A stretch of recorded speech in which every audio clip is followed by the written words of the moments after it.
Ang tita ko ay adik sa mga short drama. Kumbinsido siyang iibigin siya ng isang dominanteng CEO. Ang 48 taong gulang na menopausal at diborsyadong katulong na ito. Kaya naman nang may naglagay ng gamot sa CEO.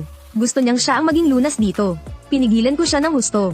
Lumuhad at nagmakaawa pa ako sa kanya. Para lang talikuran niya ang kabal-iwang ideya na iyon. Pero hindi ko inasahan, kinabukasan. Isang 50 taong gulang na babae ang tumulong sa CEO na alisin ang epekto ng gamot. At ang CEO, pinakasalan pa talaga ang babaeng iyon. Sa tindi ng galit ng tita ko, nilinlang niya ako para pumunta sa isang mataas na gusali. At noong hindi ako nakatingin, itinulak niya ako. HMP, kung hindi mo lang ako pinigilan, sana ako na ang pinakasalan ng young master. Ikaw ang dahilan kung bakit nawala ang tunay kong pag-ibig, at ang masayang buhay sa aking pagtanda. Nang imulat ko muli ang aking mga mata, bumalik ako sa araw kung kailan nilagyan ng gamot ang CEO. Shuyi, nakita ko lang na bumalik na sa kwarto niya ang young master. Mukhang may naglagay ng gamot sa kanya. Nagtatago siya ngayon at labis na nahihirapan. Kailangan kong maunahan yung taong naglagay ng gamot, bago pa siya makalapit para ako ang maging lunas niya. Siguradong iibigin ako ng young master. Mula ngayon, ako na ang magiging ginang ng pamamahay na ito. Habang pinakikinggan ko ang nasasabik na boses ng aking tita, nawala ang sakit at pakiramdam na nasasakal sa buong katawan ko.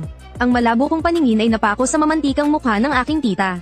Sa nakaraan kong buhay, alam na alam kong napakakomplikado ng mundo ng mayayaman. Hindi ito para sa mga ordinaryong taong tulad natin na basta nalang aasa. Kaya naman lumuhad ako para pigilan ang tita ko. Nagmakaawa akong huwag siyang tumuloy.